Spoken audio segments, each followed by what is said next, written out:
Hello my dear students, कैसे हैं आप सब लोग।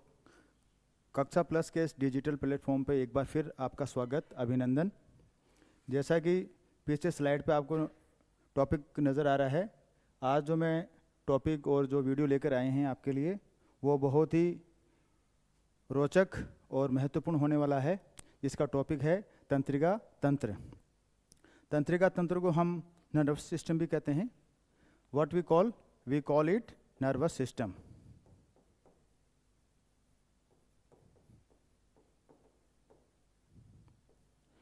हमारी बॉडी में जितनी भी तंत्रिकाएं हैं, पेशियां हैं, वो सारे कोऑर्डिनेट होकर, कोरिलेट होकर उनमें आपसी समन्वय और सहयोग से वो कार्य करते हैं।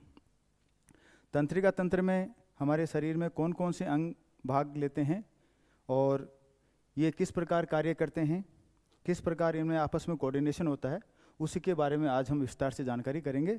और उम्मीद करता हूँ ये आपके लिए बहुत ही रोचक और महत्वपूर्ण रहेगा। चलिए शुरू करते हैं। ब्रेन, मस्तिष्क, ये हमारे बॉडी का कंट्रोल सेंटर होता है। हमारी बॉडी में जितने भी कार्य होते हैं उन सब को, उनका समन्वय और उनका कंट्रोल, कोऑर्डिनेशन, नियंत्रण, बैलेंस, संवेदनाओं को ग्रहण करना, ये सारे कार्य हमारे इस मस्तिष्क के द्वारा किए जाते हैं। मस्तिष्क एक कॉम्प्लेक्स ऑर्गन है, जटिल अंग है, जो अनेक प्रकार के कामों को उनमें संतुलन और समन्वय करता है, यानी उनमें balance and control and coordination, इस प्रकार के कार्य मस्तिष्क द्वारा किए जाते हैं। इसमें अरबों की संख्या के अंदर तंत्रिका कोशिकाएं पाई जाती है। हमारे ब्रेन है, मस्तिष्क है, उसके अंदर अरबों खरबों की संख्या के अंदर न्यूरॉन्स या नर्व सेल्स या तंत्रिका कोशिकाएं पाई जाती है। इनका रोल क्या होता है? ये हमारी इच्छाएं, हमारी चित्त, हमारी बुद्धि, मन, अहंकार, ज्ञान, कौशल, अनुभव, संवेग आदि का एक सेंटर या केंद्र बिंदु भी होता है।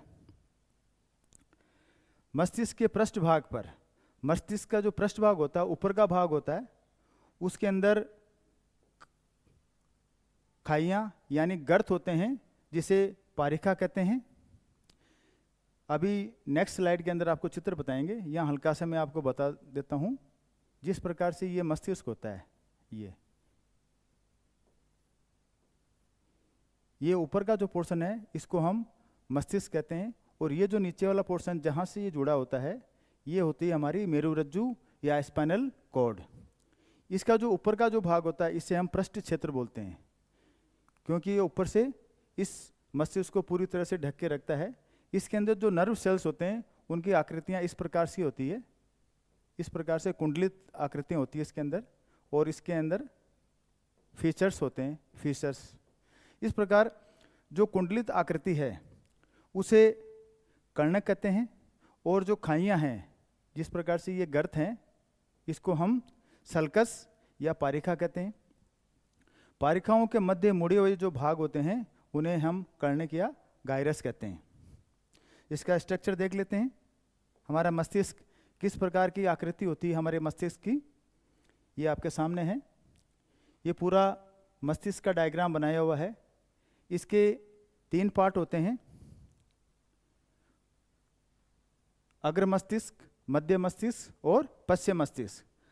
अग्र मस्तिष्क के फिर भाग होते हैं, उसी प्रकार मध्य मस्तिष्क के भी भाग होते हैं, और अनुमस्तिष्क जिसको हम हाइंड ब्रेन या पश्चिम मस्तिष्क बोलते हैं उसके भी 3 भाग होते हैं। अग्र मस्तिष्क है उसके 2 भाग होते हैं, प्रमस्तिष्क,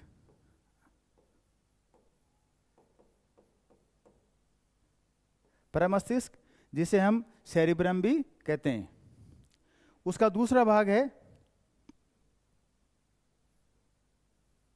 थैलेमस एंड हाइपोथैलेमस।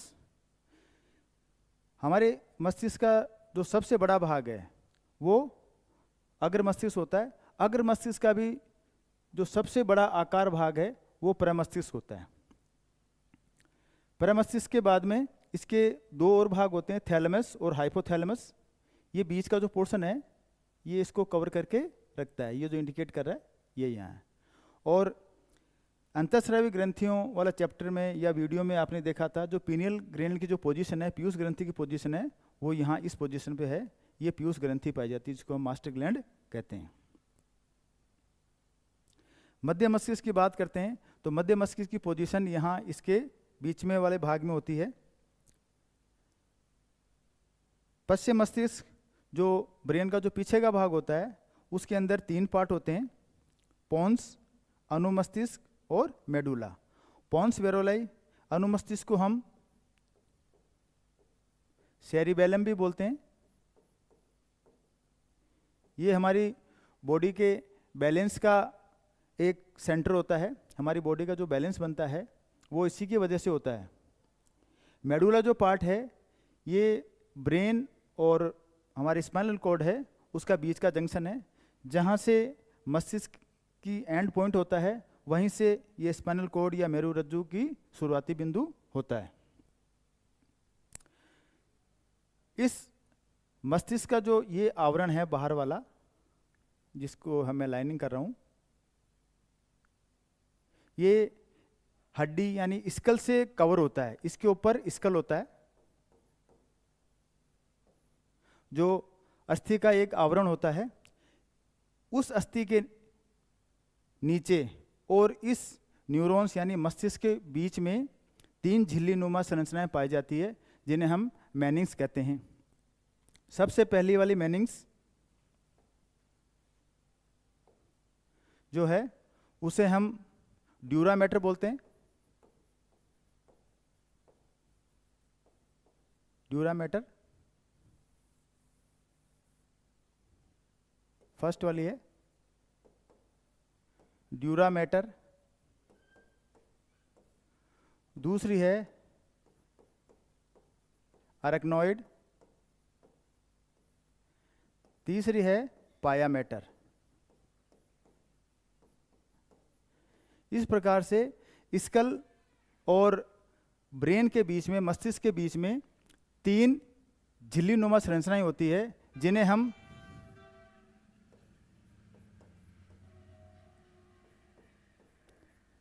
मैनिंग्स कहते हैं।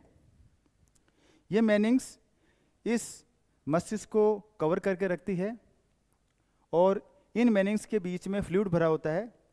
जब किसी वजह से चोटिल होने से या चोट लगने से इन झिल्ली को छोटा या बड़ा नुकसान हो जाता है, तो इसमें एक फ्लूइड होता है, वो रिलीज होने लग जाता है।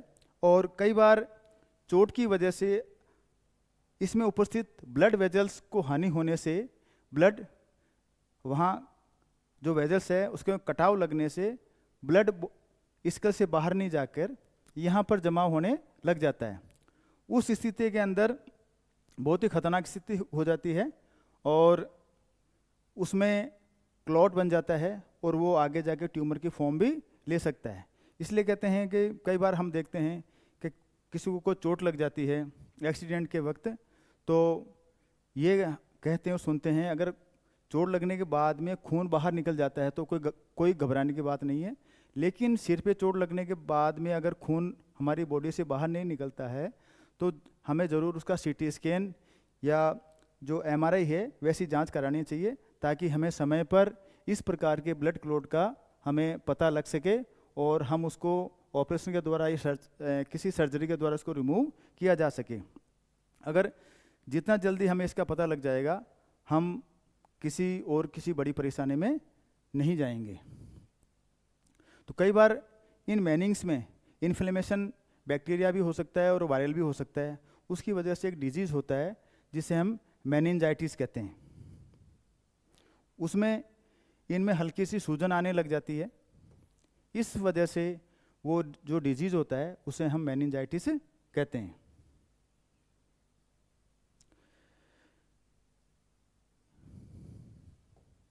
चलिए, तंत्रिका जो तंत्र है इसका काम क्या है? सोचने, समझने, स्मरण रखने, शरीर के बीच में विभिन्न अंगों के बीच में संतुलन और समन्वय बनाने की जो क्षमता है वो हमारे तंत्रिका तंत्र में होती है। पशुओं और मानव में क्या डिफरेंस है? हमारे में और पशु में एक डिफरेंस है कि हम सोच सकते हैं, पशु सोच नहीं सकते। हम अपने मस्तिष्क का उपयोग करके कोई भी कार्य कर सकते हैं या किसी अन्य से हम करवा सकते हैं। यही जो चीज़ है मस्तिष्क है, इसकी विकसित होने से पशु और हमारे के अंदर यही एक महत्वपूर्ण अंतर पाया जाता है कि मनुष्य में मस्तिष्क उच्च क्षमता का है, यानी हाई विकसित होता है, और पशुओं के अंदर ये कम विकसित होता है। ये हमारे विभिन्न अंगों के कार्यों में संतुलन और समन्वय बना के रखता है। कंट्रोल एंड कोऑर्डिनेशन का जो कार्य है वो हमारे मस्तिष्क का होता है। अब तंत्रिका तंत्र है, ये कितने प्रकार का होता है? ये तंत्रिका तंत्र 3 प्रकार का है। केंद्रीय तंत्रिका तंत्र, परिधीय तंत्रिका तंत्र एंड स्वायत्त तंत्रिका तंत्र।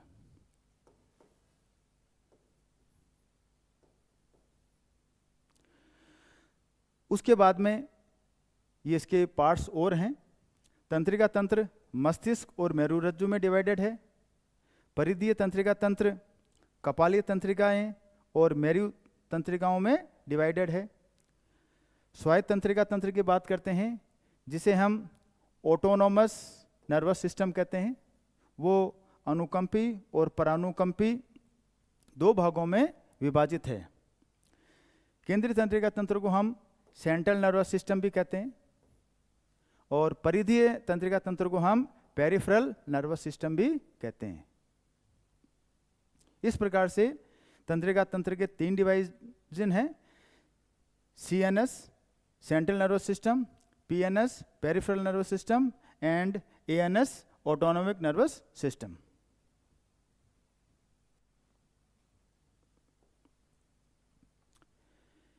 केंद्रीय तंत्रिका तंत्र जिसकी हम बात करेंगे, सेंट्रल नर्वस सिस्टम, मस्तिष्क 3 भागों में डिवाइडेड है: अग्र मस्तिष्क, मध्य मस्तिष्क और पश्चिम मस्तिष्क।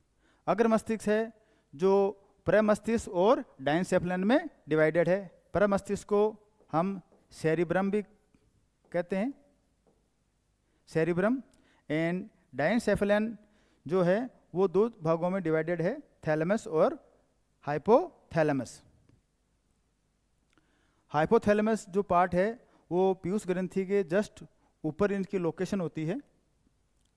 मध्य मस्तिष्क मिड ब्रेन जो 2 भागों में डिवाइडेड है: कार्पोरा क्वाड्रिजेमिना।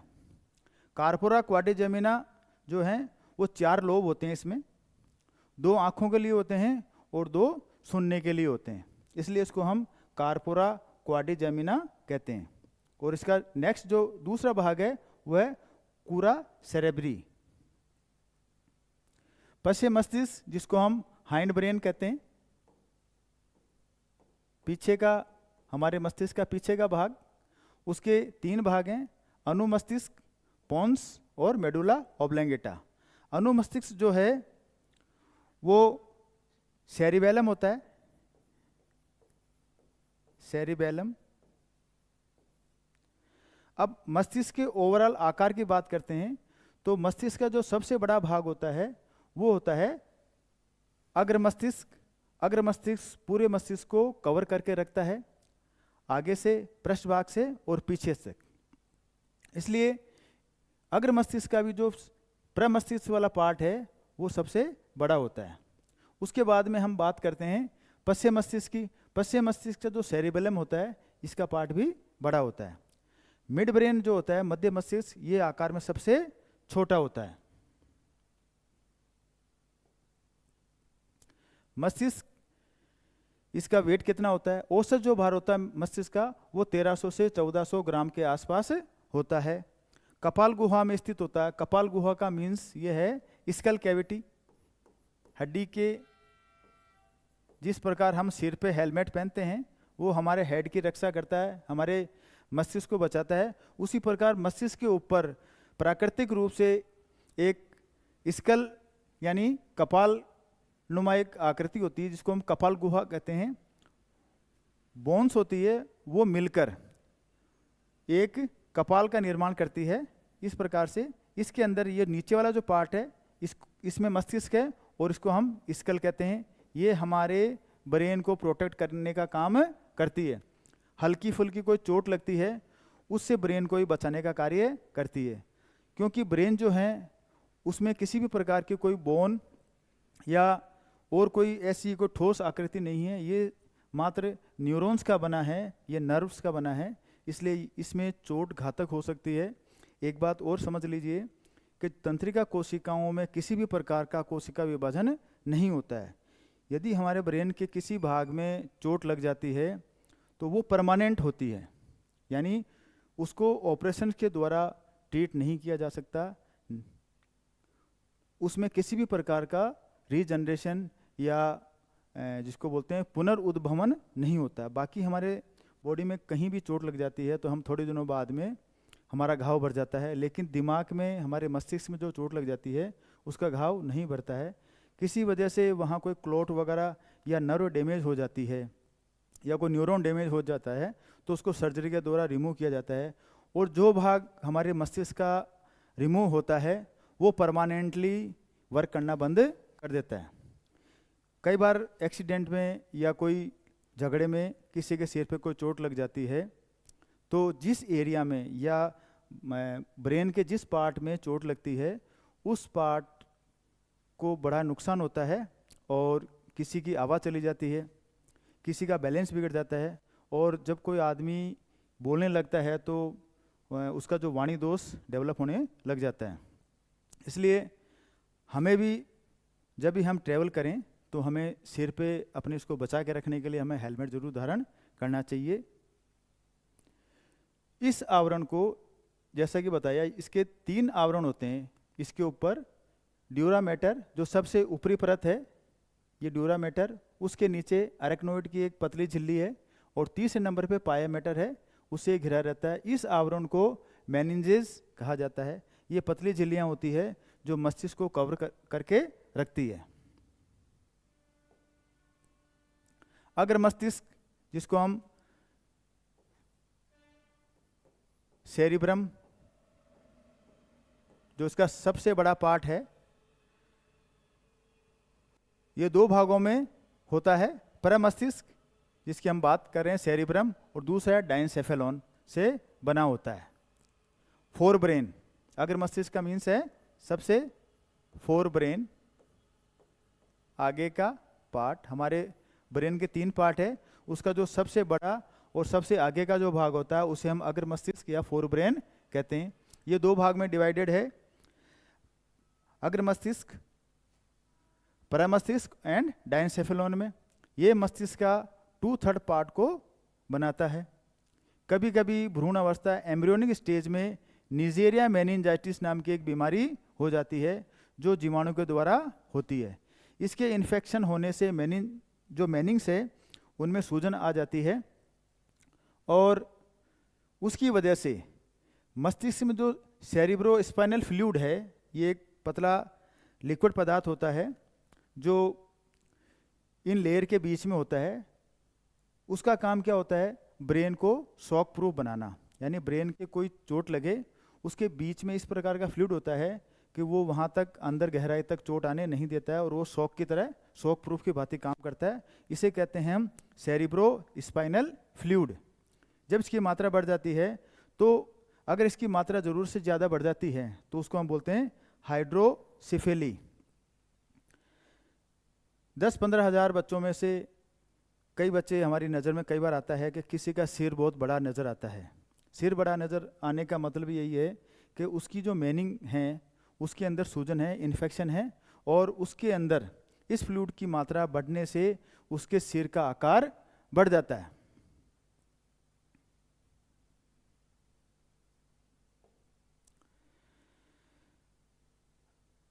यह अग्र मस्तिष्क का सबसे बड़ा और डेवलप्ड पार्ट है। इसका पृष्ठीय क्षेत्रफल जितना ज़्यादा होता है व्यक्ति उतना ही बुद्धिमान और इंटेलिजेंट माना जाता है। कहने का मतलब यह है कि एक कहावत होती है, गाँव में कहते हैं, सिर मोटा सपूत का और पग मोटा कपूत का, यानी जिसका सिर बड़ा होता है वो बुद्धि से बुद्धिमान होता है, तेज होता है, उसकी बुद्धि उच्च कोटि की मानी जाती है, और जो पैर होते हैं वो, जिसके बड़े पैर होते हैं वो अल्प बुद्धि का माना जाता है, ऐसा माना जाता है। तो यह दो गोलार्ध में बटा होता है, यानी इसके दो पार्ट होते हैं, दो हेमिस्फेयर में बटा होता है। जैसे अखरोट होता है, अखरोट देखा सबने, तो अखरोट को हम, उसकी बाइलेटरल सिमेट्री होती है, अगर हम उसको फोड़ के दो पार्ट में करें तो वो बराबर दो भागों में हो जाता है। जिस प्रकार अखरोट के अंदर इस प्रकार के ग्रूव्स होते हैं, उसी प्रकार से हमारे ब्रेन के अंदर भी ग्रूव्स होते हैं, और जितने ज़्यादा ग्रूव होंगे हमारे ब्रेन में, वो उतना ही इंटेलिजेंट माना जाता है। जो आपस में एक कॉर्पस कैलोसम नामक की संरचना होती है, उसके द्वारा वो उसके दो दोनों पार्ट्स अटैच हुए होते हैं, एक लेफ्ट में होता है, एक राइट में होता है। तो कॉर्पस कोलोसम की संरचना के द्वारा दोनों जो हेमिस्फेयर हैं, सेरिब्रल हेमिस्फेयर हैं, या अग्र मस्तिष्क के जो दोनों पार्ट हैं, वो प्रमस्तिष्क के जो दोनों पार्ट हैं, वो आपस में मिले हुए होते हैं। प्रत्येक गोलार्ध, गोलार्ध से मतलब है यहाँ पर हेमिस्फेयर में वल्कुट, कॉर्टेक्स, धूसर एंड जिसको हम ग्रे मैटर कहते हैं, और मेडुला वाला पार्ट है जो बीच का भाग है, उसके अंदर वाइट मैटर होता है। अब यहाँ एक बात ध्यान रखने वाली बात है, मस्तिष्क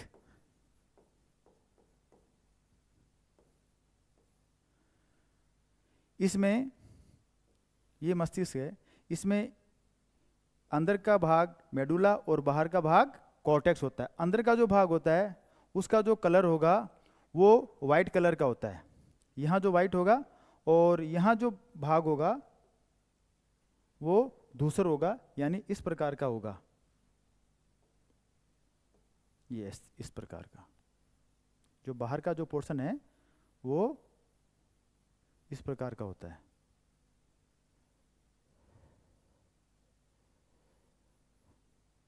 तो बाहर का जो पोर्शन है वो, उसको हम कॉर्टेक्स बोलते हैं, उसके अंदर धूसर प्रकार ग्रे मैटर होता है, और अंदर का जो पोर्शन होता है उसमें वाइट मैटर होता है, यानी जो मेडुला है वो वाइट कलर का होता है।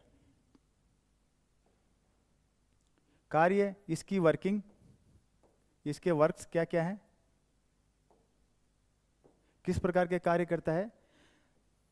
प्रमस्तिष्क का जो कार्य है वो है सोचना, विचारना, तर्क करना, याद करना, कार्यों को किस प्रकार से हैंडल करना है, संपादित करना है, वो कार्य करता है। ये हमारी जो ज्ञानेंद्रियां हैं, सुनने की, सूंघने की, देखने की और स्वाद की, उन सूचनाओं को ये ग्रहण करता है और उनका एनालिसिस यानी उनका विश्लेषण भी करता है। यानी हमारे अंदर मस्तिष्क के द्वारा ये कैपेसिटी डेवलप होती है कि हम किसी भी चीज़ का विश्लेषण कर सकते हैं, एनालिसिस कर सकते हैं कि वो हमारे लिए लाभदायक है या नहीं है। सोचने और विचारने की जो क्षमता है वो सिर्फ मानव में ही है।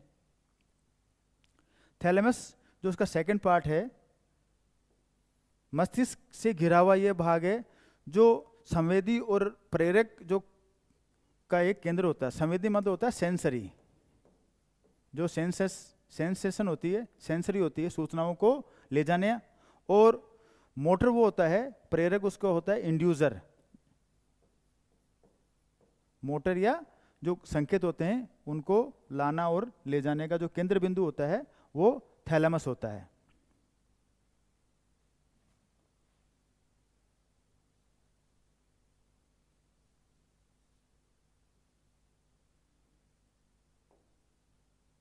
हाइपोथैलेमस, इसे हेडमास्टर ग्लैंड या सर्वोच्च कमांडर कहते हैं, क्योंकि ये जो हाइपोथैलेमस है ये पीयूष ग्रंथि से निकलने वाले हार्मोन को कंट्रोल करता है या उनको रिलीज करता है, इसलिए हम इसे master of the master gland या हेडमास्टर ग्लैंड भी कहते हैं। ये डाइनसेफेलॉन का जो पार्ट है उसका निचले भाग में ये पाई जाती है। इसका जो मुख्य सेंटर है, इसके जो मुख्य कार्य हैं, इसका मुख्य कार्य है भूख, प्यास, ताप, निद्रा, थकान, अभिव्यक्ति, उत्तेजना, इच्छा और घृणा। ये जितने प्रकार के जो भाव पैदा होते हैं वो इस पार्ट में या इस केंद्र के अंदर ये होते हैं। ये पीयूष ग्रंथि से निकलने वाले हार्मोन्स को नियंत्रित भी करता है। यानी पीयूष ग्रंथि से जो ग्रोथ हार्मोन निकलेंगे उसको ये बढ़ा भी सकता है और उसको कम भी कर सकता है, यानी उसको इन्हेंस भी करेगा और उसको इनहिबिट भी करेगा।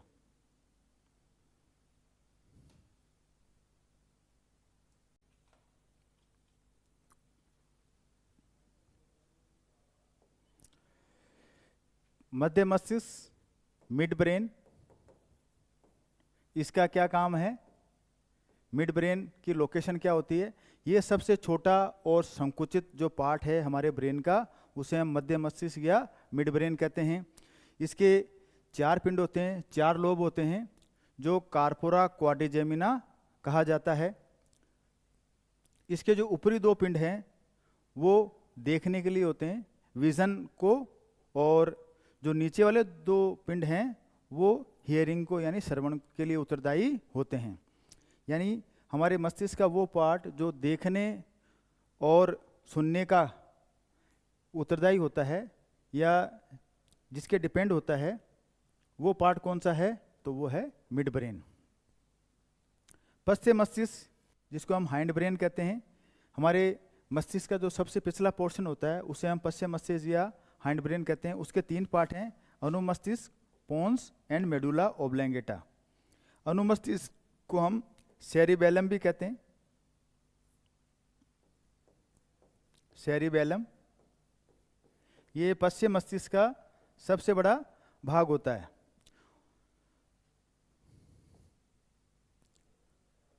अनुमस्तिष्क जो है ये शरीर की ऐच्छिक पेशियां, अच्छा, पेशियां 2 प्रकार की होती है, ऐच्छिक पेशियां और अनैच्छिक पेशियां।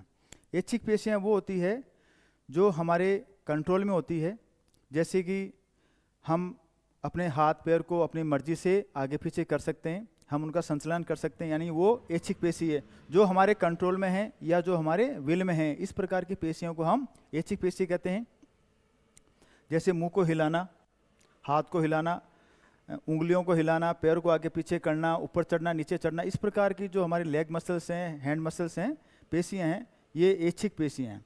और कुछ ऐसी पेशियां हैं जिनका नियंत्रण हमारे हाथ में नहीं होता है, उसे हम अनैच्छिक पेशियां कहते हैं। जैसे हार्ट बीट, पलकों का झपकना। पलक आप कुछ समय के लिए तो रोक सकते हो, लेकिन ज़्यादा देर तक नहीं रोक सकते, तो पलकों का झपकना है, छींकना है, और जैसे और भी बहुत सारी हैं, हमारी पाचन क्रिया है, ये सभी अनैच्छिक पेशियों द्वारा नियंत्रित होती है। शरीर का जो संतुलन होता है उसको बनाए रखने का कार्य अनुमस्तिष्क करता है। यदि किसी व्यक्ति के मस्तिष्क के पिछले भाग में चोट लग जाती है तो उसका बैलेंसिंग जो पावर है, उसकी बैलेंसिंग शक्ति या संतुलन जो केंद्र है उसका, वो बिगड़ जाता है, और फिर उसकी जो वे ऑफ वॉकिंग होता है वो काफ़ी चेंजेस हो जाती है, उसकी चाल ढाल पे उसका फर्क पड़ जाता है। अत्यधिक अल्कोहल के ग्रहण करने से ये असंतुलित हो जाता है, यानी जो ज़्यादा अल्कोहल करते हैं, अल्कोहल लेते हैं या शराब पीते हैं, उनके जो अनुमस्तिष्क की जो क्रियाविधि है, वो वर्किंग प्रणाली है, वो कमज़ोर हो जाती है, और वो उसके व्यक्ति के बैलेंस को प्रभावित करती है। मेडुला ओब्लंगेटा, ये हमारे पश्चिम मस्तिष्क का एक महत्वपूर्ण भाग है। ये हृदय की धड़कन, रेस्पिरेशन, लार सिक्रेशन, रक्तदाब, कर्मानुकंचन गति, पेरिस्टालसिस की कर्मानुकंचन गति, मूत्राशय की गति, और छींकना, खांसना, उबासी लेना, ये सारी जो अनैच्छिक गतिविधियां होती है उनको ये नियंत्रित करता है। कौन? Medulla oblongata. यानी हमारी जो अनैच्छिक गतिविधियां हैं या पेशियां हैं, उनको नियंत्रित का जो सेंटर है वो मेडुला ओब्लंगेटा होता है। मेडुला ओब्लंगेटा ये वह जगह है जहाँ से हमारे मेरुरज्जु की शुरुआत होती है। मेरुरज्जु है वो भी हमारे तंत्रिका तंत्र का ही एक पार्ट है।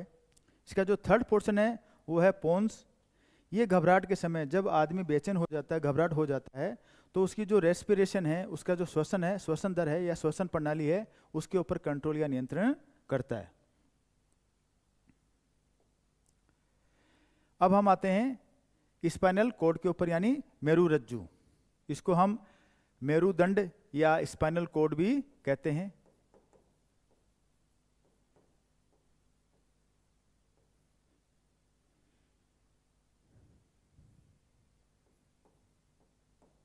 स्पाइनल कॉर्ड ये हमारी बॉडी के जो पोस्चर है उसको मेंटेन करती है।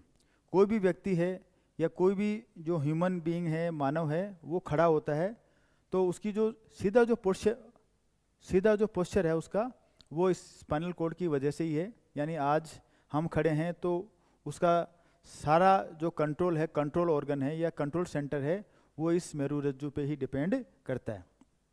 किसी के रीढ़ की हड्डी में चोट लग जाती है तो कई बार पैरालिसिस की स्थिति आ जाती है, शरीर का कोई एक पार्ट या हाथ या पैर काम करना बंद कर देते हैं, तो वो तभी होता है जब इस मेरुरज्जु में किसी प्रकार की कोई चोट लग जाती है या कोई इन्फेक्शन हो जाता है। तो उस स्थिति में व्यक्ति को उन जो कंडीशन होती है उससे गुजरना पड़ता है।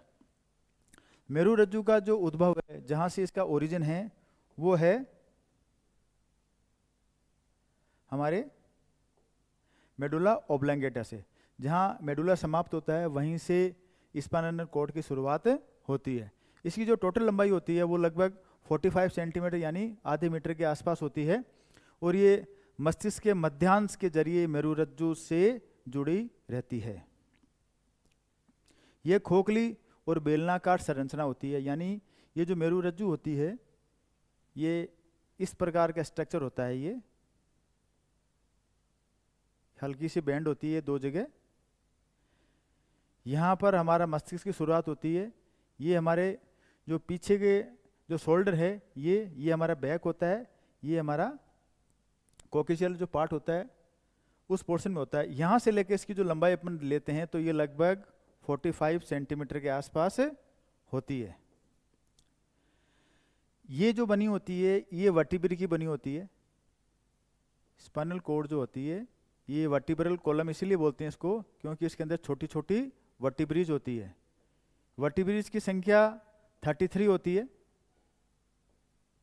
वर्टिब्रीज की संख्या कितनी होती है? 33। इसके ऊपर हमारा मस्तिष्क होता है और यहाँ पर हमारा जो नीचे वाला जो बॉडी का पोर्शन होता है, लेग जहाँ से स्टार्ट होते हैं वो पोर्शन होता है। यानी हमारी जो लंबाई होती है उसका आधा पोर्शन जो है वो इस मेरुरज्जु का होता है। ये खोखली है, ये बीच में से एक पाइप स्ट्रक्चर होती है। इसके अंदर फ्लूइड भरा होता है जो करू केशिकाएं, यानी इसको हम वर्टिब्री बोलते हैं।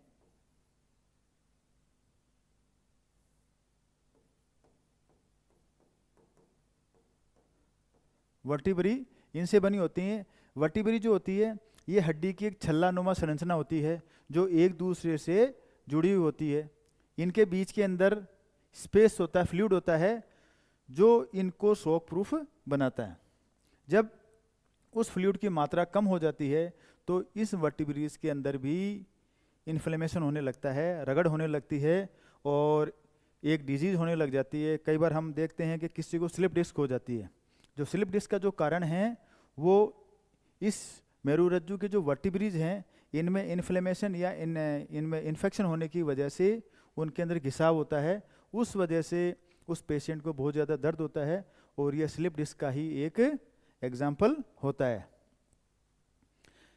इसके जो भीतर, अब यहाँ एक चीज़ और ध्यान रखने वाली चीज़ है कि ब्रेन, मस्तिष्क और मेरुरज्जु में जो मैटर होता है जिसको हम दूसरा द्रव्य बोलते हैं, जो फ्लूइड होता है, जो मैटर होता है, वो जो पदार्थ की बात करते हैं यहाँ पर हम, तो वो बिल्कुल एक दूसरे का विपरीत होता है।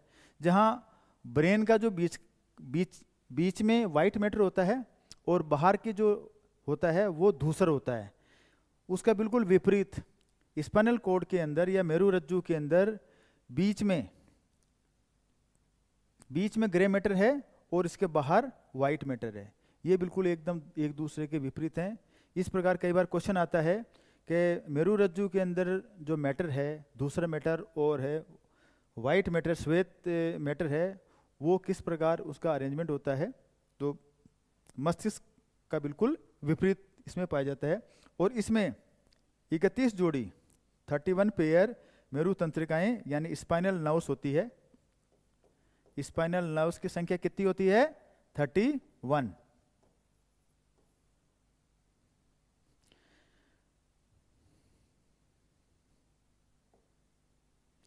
ये हमारे स्पाइनल कॉर्ड का, मेरुरज्जु का एक चित्र है, उसे जरा ध्यान से देखिए। इसमें दोनों तरह के चित्र दिए हैं। ये सामने से लिया गया है और ये साइड पोज है।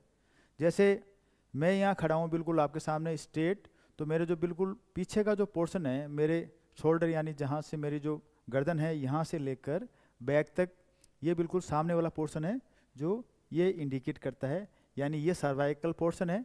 सर्वाइकल मीन्स ग्रीवा, ग्रीवा यानी गर्दन वाला नेक वाला पोर्शन है।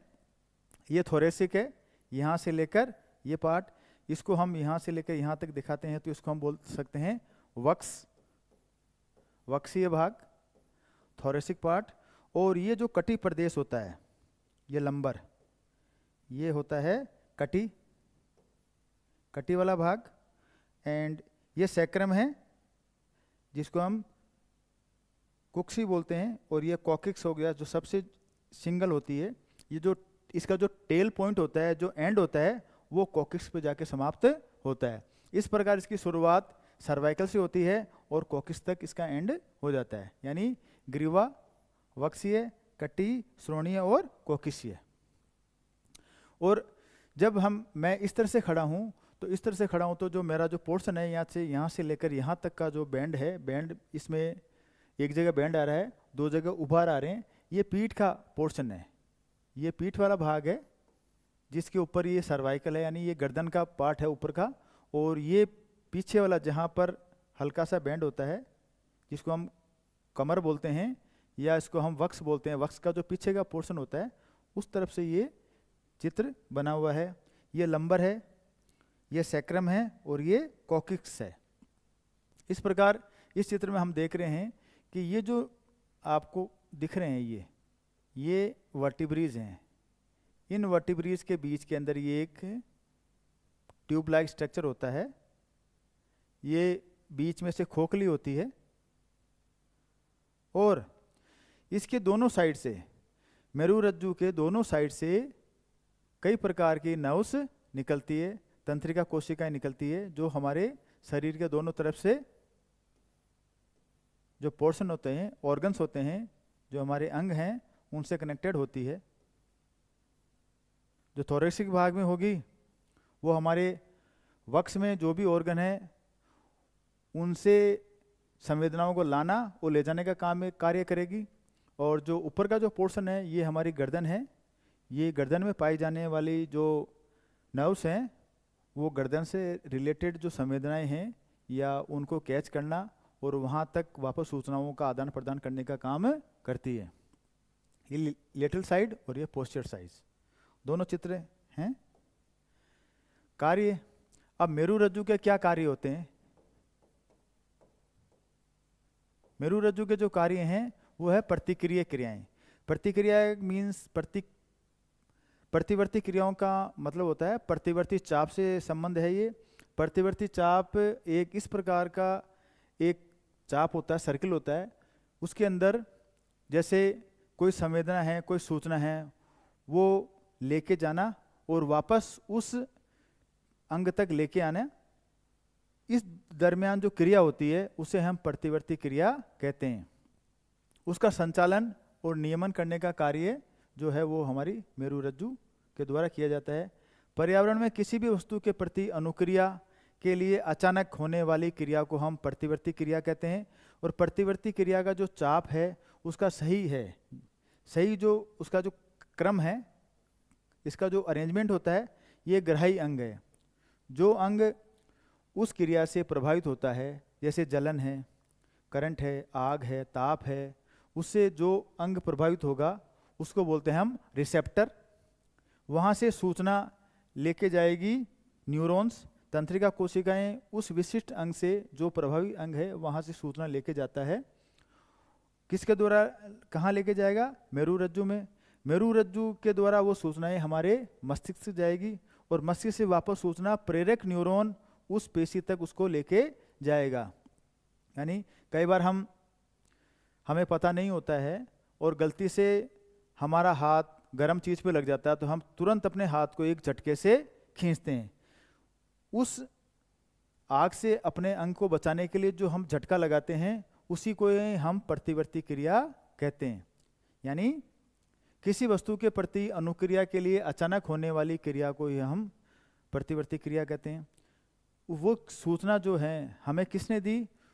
जैसे ही हमारा हाथ गर्म चीज़ पर लगता है उसकी तुरंत सूचना हमारी जो पेशी कोशिकाएं हैं वो हमारे मेरुरज्जु और ब्रेन तक लेके जाती है, और ब्रेन हमें तुरंत ये सूचना देता है कि उस जो जगह है वहाँ से तुरंत अपने हाथ को हटा लो।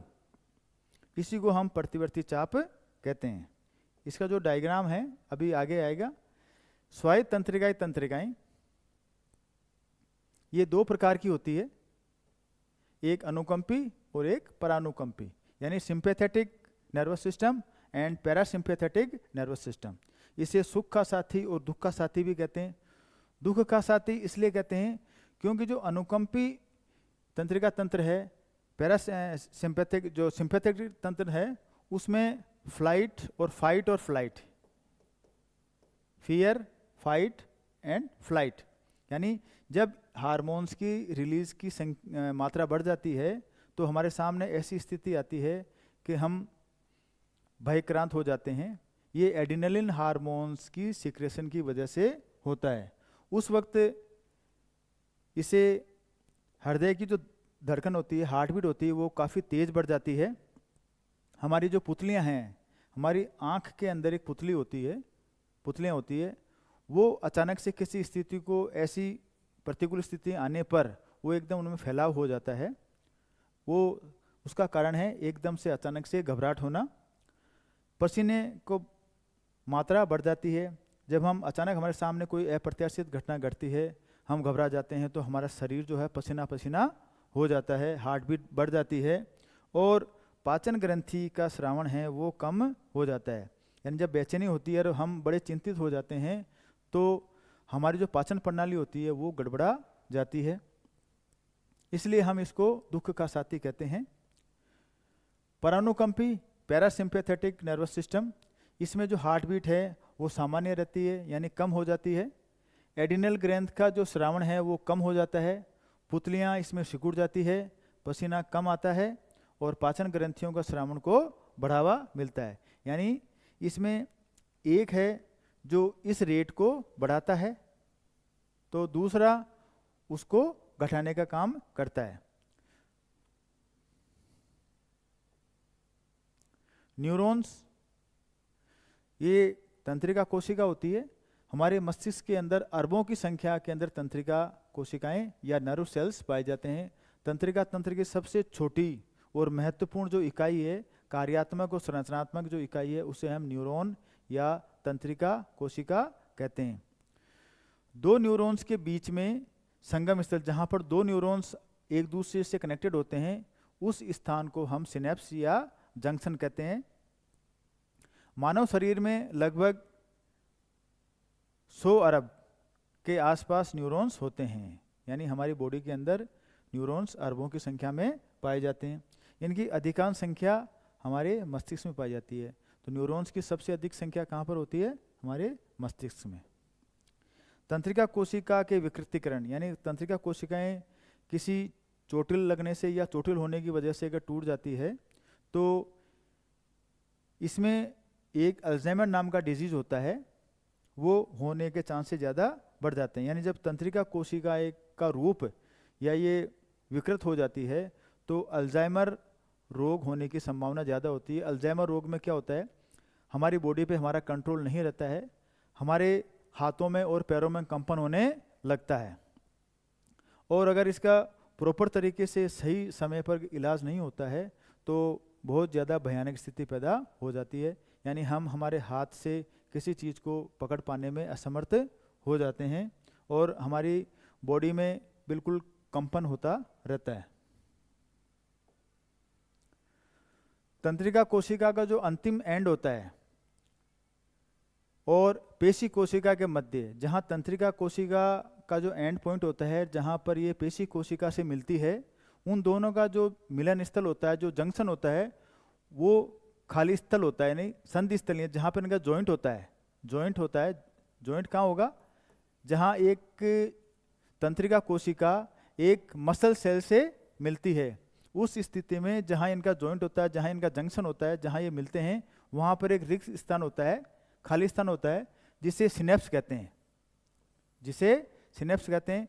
तंत्रिका कोशिका में जो विद्युत आवेग होता है, विद्युत करंट होता है, इम्पल्स होता है, वो इस सिरे तक पहुंचकर रासायनों का विमोचन होता है, यानी जो न्यूरोट्रांसमीटर होते हैं वो पेशियों तक पहुंचते हैं।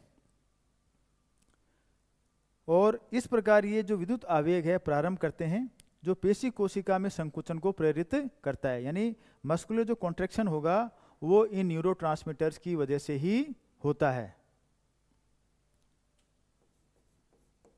न्यूरोट्रांसमीटर्स, इनकी वजह से पेशी कोशिकाओं के अंदर संकुचन स्टार्ट होने लगता है या वो इंड्यूस होता है। किसी उद्दीपन यानी स्टिमुलस के प्रति अचानक होने वाली प्रतिक्रिया को हम प्रतिवर्ती क्रिया, और इसका संचालन मेरुरज्जु में होता है, जिसके बारे में हम पिछली स्लाइड में डिस्कस कर चुके हैं। न्यूरोट्रांसमीटर एक न्यूरॉन से पेशी स्थल के बीच में ये रिलीज होते हैं। वो कौन कौन से होते हैं? Glutamate, acetyl कोलाइन, glycine, serotonin, epinephrine और डोपामाइन। अगर न्यूरोट्रांसमीटर की बात करें, इस पे अगर क्वेश्चन आता है तो इस प्रकार हम ये इनको क्लासिफाई या वर्गीकृत कर सकते हैं कि glutamate, acetyl कोलाइन, glycine, dopamine, epinephrine और सेरोटोनिन, ये जो हैं ये न्यूरोट्रांसमीटर्स होते हैं। ये आवेगों को एक न्यूरॉन से पेशियों तक पहुंचाने का कार्य करते हैं। न्यूरॉन्स की जो आकृति होती है ये एक ध्रुवीय, द्विध्रुवीय या बहुध्रुवीय भी हो सकते हैं। यानी एक ध्रुवीय का मतलब होता है जिसके अंदर एक पोल होता है। इस प्रकार की न्यूरॉन्स की संरचना होती है।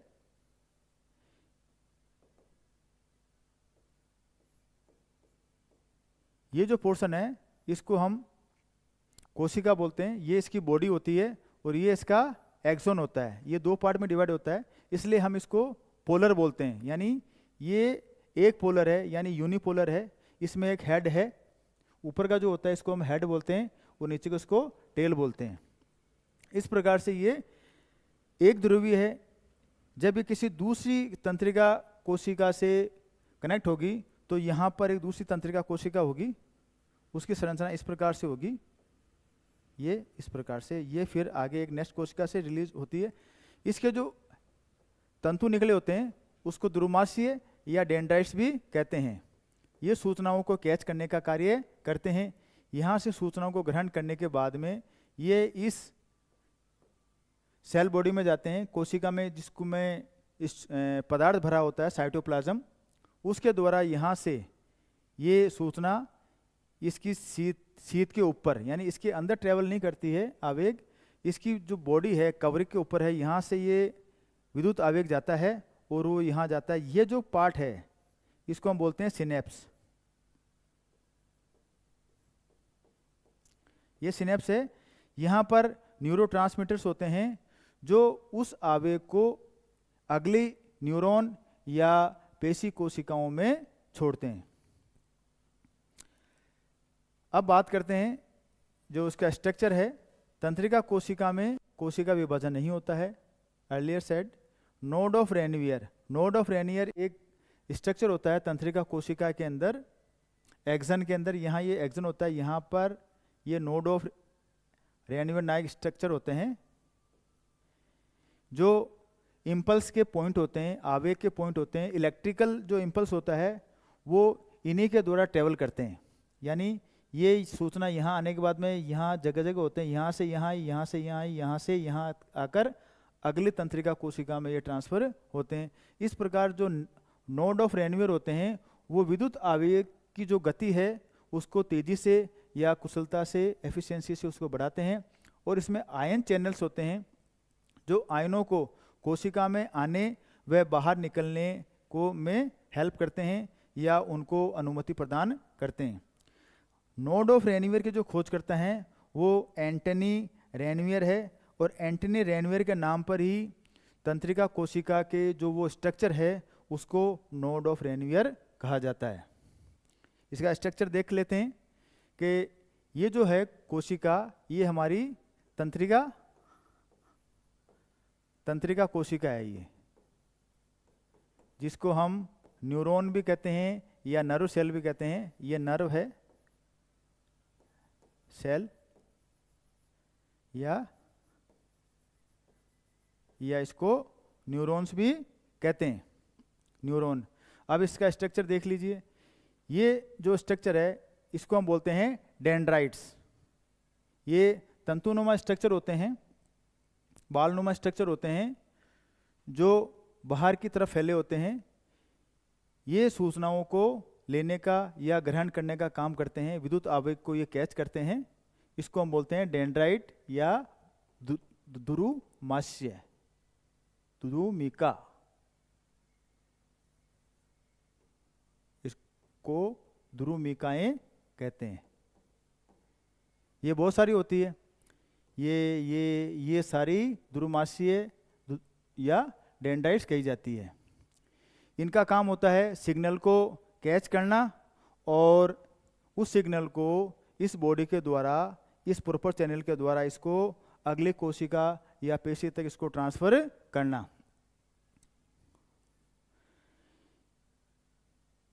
ये बीच में इसका केंद्रक होता है, न्यूक्लियस मीन्स केंद्रक।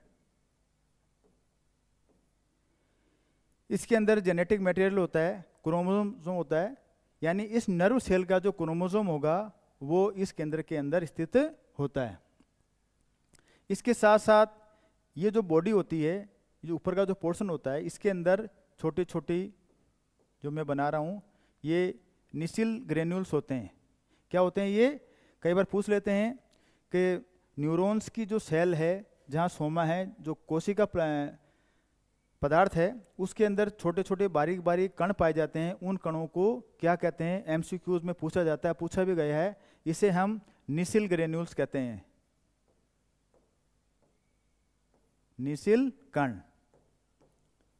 ये जो कण होते हैं ये कोशिका के अंदर अंतःपर्दवी जालिका दो प्रकार की होती है, रफ और स्मूथ। यानी एक तो खुरदरी होती है और एक चिकनी होती है। जो रफ अंतःपर्दवी जालिका होती है, खुरदरी अंतःपर्दवी जालिका के जो टुकड़े होते हैं वो निसिल ग्रेन्यूल्स ही कहे जाते हैं। इनका काम है इस नर्व कोशिका के अंदर प्रोटीन का निर्माण करना। प्रोटीन सिंथेसिस कौन करेगा? निसिल ग्रेन्यूल्स इस नर्व सेल के अंदर प्रोटीन का निर्माण करेंगे। चलते हैं आगे। ये जो है इसका पार्ट, ये इसका जो हेड है, उसके बाद में यहाँ से, जहाँ से एक लंबी स्ट्रक्चर स्टार्ट होती है, इसको हम एक्सन कहते हैं। ये यहाँ से लेकर यहाँ तक होती है, ये एक्सन होती है। ये इलेक्ट्रिकल जो आवेग है उसको पूरी सेल में ले जाने का काम करती है। यहाँ से इलेक्ट्रिक इम्पल्स इन्होंने डेंड्राइट्स ने कैच किया, यहाँ से ये इसके थ्रू होते हुए इस एक्सन तक आते हैं। और ये इलेक्ट्रिक जो इम्पल्स हैं, विद्युत आवेश हैं, ये इसके अंदर ना चलकर इसके ऊपर ऊपर चलते हैं, यहाँ से ऐसे। और जहाँ जहाँ ये बीच में जो जगह है इसको हम नोड ऑफ रेनवियर कहते हैं। ये ऐसा इसलिए होता है कि इससे क्या होता है कि जो बिजली का जो आवेग है, विद्युत आवेग है, उसकी गति बहुत तेज़ी से बढ़ती है और वो आगे जो अंग हैं वहाँ तक सूचना को बड़ी तेज़ी से ले जाने में सक्षम होती है। एक्सन के ऊपर कई बार एक माइलिन की शीट होती है,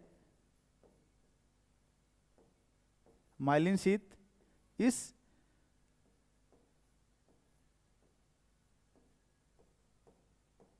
इस एक्सन को है वो कवर करके रखती है, पूरा ढक के रखती है। लेकिन जहाँ जहाँ पर ये नोड ऑफ रेनवियर्स होते हैं वहाँ वहाँ माइलिन शीट नहीं पाई जाती है। इसीलिए ये जो पार्ट है जहाँ जहाँ माइलिन शीट होती है वो इंसुलेशन का काम करती है, यानी वो उस इम्पल्स को कैरी करने का काम नहीं करती है। इसलिए डायरेक्ट जो इम्पल्स है, विद्युत इम्पल्स है, वो यहाँ टच करेगा, यहाँ टच करेगा, यहाँ टच करेगा, यहाँ टच करेगा और न्यूरोट्रांसमीटर के रूप में वो अगले जो पेशी है वहाँ तक उस आवेग को ले जाने का कार्य करता है। ये जो है ये स्ट्रक्चर है। इसके बाद में एक नई तंत्रिका कोशिका या पेशी से अटैच होती है, और ये जो बीच का जो जंक्शन होता है इसको हम बोलते हैं सिनेप्स। यहाँ पर न्यूरोट्रांसमीटर पाए जाते हैं, जो यहाँ से जो सूचना आई है उसको आगे दूसरी तंत्रिका कोशिका है या पेशी को वो उसको मैसेज करते हैं या उसकी ओर ले जाने का काम करते हैं। मालिन शीत के बारे में बता दिया। मालिन शीत एक इंसुलेशन का काम करती है और न्यूरॉन सेल्स और speed of the transmission of electrical impulse, यानी ये जो इलेक्ट्रिक इम्पल्स होता है उसकी स्पीड को ये बढ़ाने का काम करती है, क्योंकि इंसुलेशन है, जहाँ जहाँ नोड ऑफ रेन्यूअर होगा उसी के ऊपर वो टच करके जाता है। एक्सन टर्मिनल, एक्सन का जो एंड पॉइंट होता है उसको एक्सन टर्मिनल कहते हैं। ये इलेक्ट्रिकल इम्पल्स और केमिकल सिग्नल्स होता है, वहाँ से दूसरे तंत्रिका कोशिका या पेशी को ट्रांसफर किए जाते हैं। इस प्रकार से ये चेन एक तंत्रिका कोशिका के नीचे दूसरी तंत्रिका कोशिकाएं, फिर तीसरी तंत्रिका कोशिकाएं, फिर चौथी, पांचवी, इस प्रकार से हजारों तंत्रिकाएं कोशिकाएं हैं जो विद्युत आवेग को ले जाने का कार्य करती है। प्रतिवर्ती चाप, जिसके बारे में हमने अभी जिक्र किया था, ये इस प्रकार से होता है जैसे यहाँ से ये गर्म पानी निकल रहा है, ये गर्म पानी था, बहुत ज़्यादा गर्म पानी था, और गलती से किसी व्यक्ति ने या हमारा ही इसमें हाथ लग जाता है तो हम तुरंत एक झटके से विदिन सेकंड, एक सेकंड में नहीं लगता है, फ्रैक्शन ऑफ सेकंड में हम अपने हाथ को वहाँ से हटाने की कोशिश करते हैं, ये हटा लेते हैं। ये ऐसा इसलिए होता है क्योंकि हमारे हाथ में जो पेशियाँ होती है वो उस सूचना को कैरी करती है, यानी ले जाने का कार्य करती है। तो ये जो अंग है इसको बोलते हैं हम ग्राही। ग्राही अंग है जहाँ पर जलन पैदा हो रही है। यहाँ से ये संवेदी तंत्रिकाएं, संवेदी या जिसको हम सेंसरी तंत्रिका कोशिकाएं कहते हैं, वो यहाँ से इस सूचना को कैरी करके कहाँ ले जा रही है, वो हमारे मेरु रज्जु में इसको लेके जा रही है। मेरु रज्जु के अंदर दो पार्ट बताए थे मैंने, एक अंदर का पार्ट होता है और एक बाहर का पार्ट होता है। अंदर का पार्ट होता है जो धूसर होता है, और जो बाहर का होता है वो श्वेत होता है। लेकिन मस्तिष्क में बिल्कुल इसका उल्टा होता है।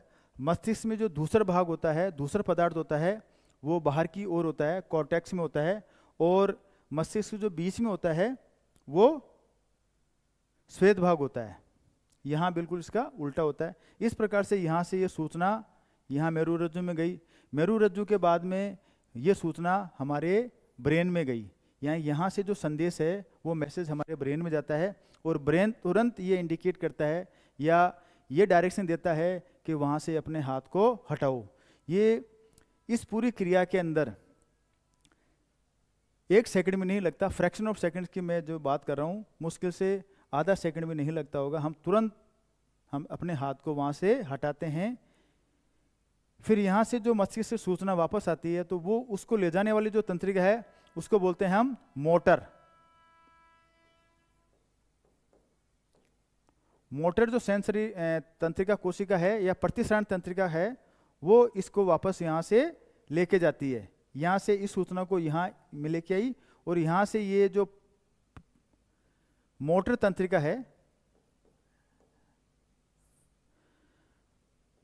मोटर तंत्रिका कोशिका है, वो यहाँ से तुरंत इस सूचना को लेती है और जो पेशी होती है वहाँ तक सूचना को लेके जाती है, और हम अपने हाथ को वहाँ से तुरंत हटा लेते हैं। इस प्रकार हमने इस प्रतिवर्ती चाप में ये देखा कि ग्राही अंग से सूचनाएं मेरु रज्जु तक जाती है, वहाँ से तुरंत प्रेरक तंत्रिका कोशिकाएं पेशी तक सूचना को लेके आती है, और एक झटके से हम अपने हाथ को या जो उस अंग को वहाँ से हटा लेते हैं। और इस पूरी कंप्लीट जो प्रक्रिया होती है इसे हम प्रतिवर्ती चाप कहते हैं। दैनिक जीवन में हम ऐसा कई बार अनुभव करते हैं, कांटा चुभने पर है या कई बार हमारे इलेक्ट्रिक शॉक लग जाता है, उस स्थिति में जो क्रिया होती है वो प्रतिवर्ती चाप का ही एग्जाम्पल होती है।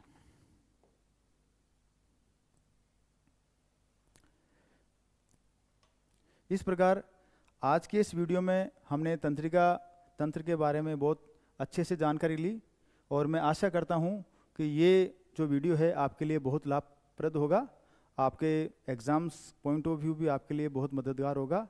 Thank you.